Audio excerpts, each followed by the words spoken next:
Bharatiya Janata party का हर चुनाव के अंदर एक मुद्दा रहता है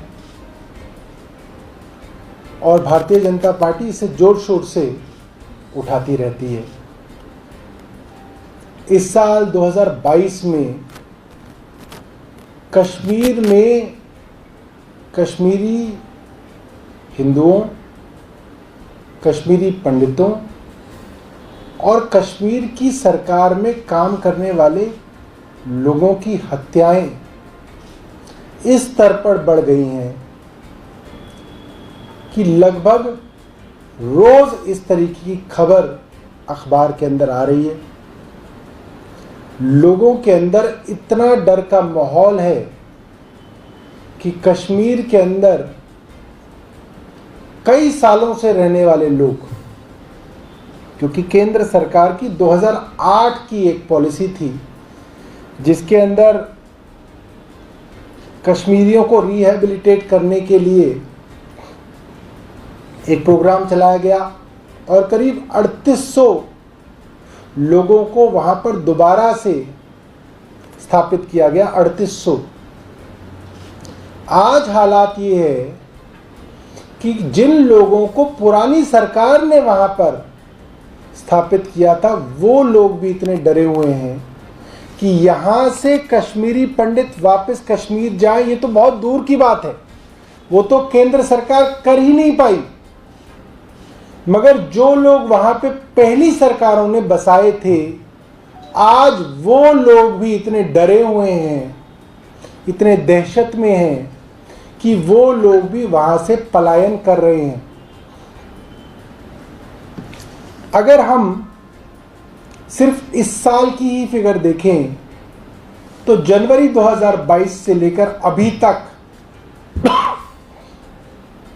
18 लोगों को चुन चुनकर आतंकवादियों ने मारा है। अगर सिर्फ मई की फिगर देखें, सिर्फ मई महीने में 7 लोगों की हत्याएं उग्रवादियों ने वहां पर चुन चुन के की हैं। इन हत्याओं का मैं अगर आपको ब्यौरा दूं, 9 मई को शोपियां के अंदर आतंकियों ने फायरिंग करके एक नागरिक को हलाल कर दिया। एक जवान समेत 2 लोग घायल और हुए। 12 मई को पुलवामा में पुलिसकर्मी रियाज अहमद ठाकुर की गोली मारकर हत्या कर दी गई। 12 मई को राहुल भट्ट, कश्मीरी पंडित हैं, उनको बड़गांव में गोली मारकर उनकी हत्या कर दी गई। आतंकियों ने उनको उनके ऑफिस में घुसकर मारा, जिसके लिए बहुत जो है कश्मीर के अंदर इसके लिए प्रदर्शन भी हुए।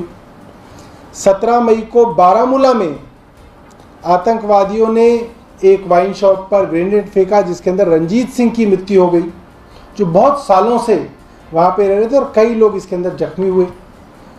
24 मई को आतंकियों ने एक पुलिसकर्मी पर गोली मारी और उसकी हत्या कर दी। उसमें एक 7 साल की बच्ची भी जख्मी हुई। 25 मई को टीवी की एक कश्मीरी आर्टिस्ट हैं अमीरा भट्ट, उनकी गोली मारकर हत्या कर दी गई।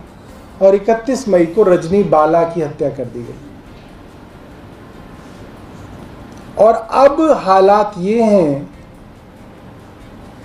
कि जहां 2021 के अंदर 35 लोगों की हत्या की गई थी, वहां आज हम देख रहे हैं कि मई तक 18 लोगों की 18 सिविलियंस की हत्या की जा चुकी है और 15 सुरक्षा कर्मियों की हत्या की जा चुकी है। ये हालत है।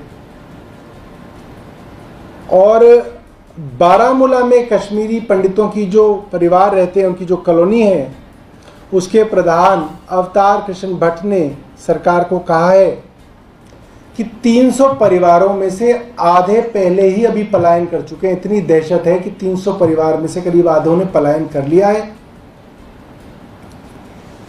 23 मई को वहां पे रह रहे कश्मीरी हिंदुओं ने एन मास रेजिग्नेशन की, मतलब सब के सब इस्तीफा देके वापस कश्मीर से वापस आएंगे, उसकी धमकी भी दी थी।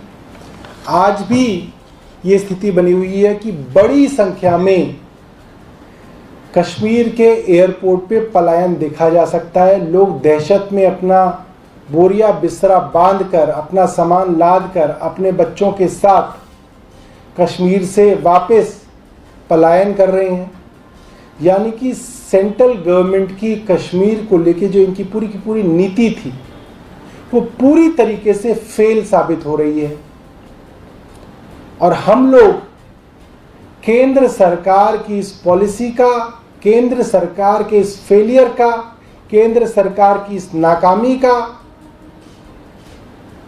हर लेवल पर विरोध करते हैं, इसकी निंदा करते हैं और कश्मीरी पंडितों के साथ खड़े रहते हुए केंद्र सरकार के विरोध में और केंद्र सरकार की नाकामी के विरोध में जंतर मंतर पर हम सभी लोग इकट्ठा होंगे और कश्मीरी पंडितों के साथ और कश्मीरी भाइयों के साथ हम अपनी संवेदना देंगे।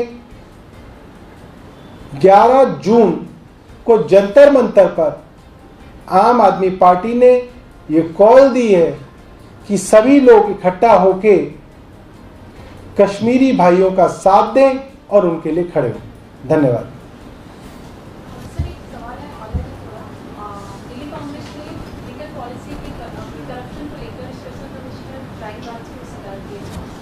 अच्छी बात है, इसमें क्या दिक्कत है? वो लोग इन्वेस्टिगेशन करेंगे, अगर उसके अंदर कोई गड़बड़ पाई जाती है तो जिसने गड़बड़ की उसके ऊपर कार्रवाई होनी चाहिए। और बताइए सर, अकाल तख्त के जत्थेदार जो ज्ञानी हरप्रीत सिंह है, तो यूनियन होम मिनिस्ट्री ने ये कहा है कि उनको Z+ सिक्योरिटी प्रदान करेंगे और जहाँ पे आम आदमी पार्टी ने सिक्योरिटी हटाई थी, तो कैसे देखते हैं इस पूरी सिचुएशन को? वो भी अच्छी बात है, उसमें क्या है, वो देना चाहते हैं दे दें, हमारे लोगों को भी दे दें,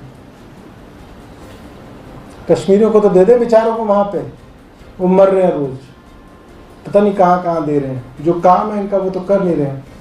और बताइए।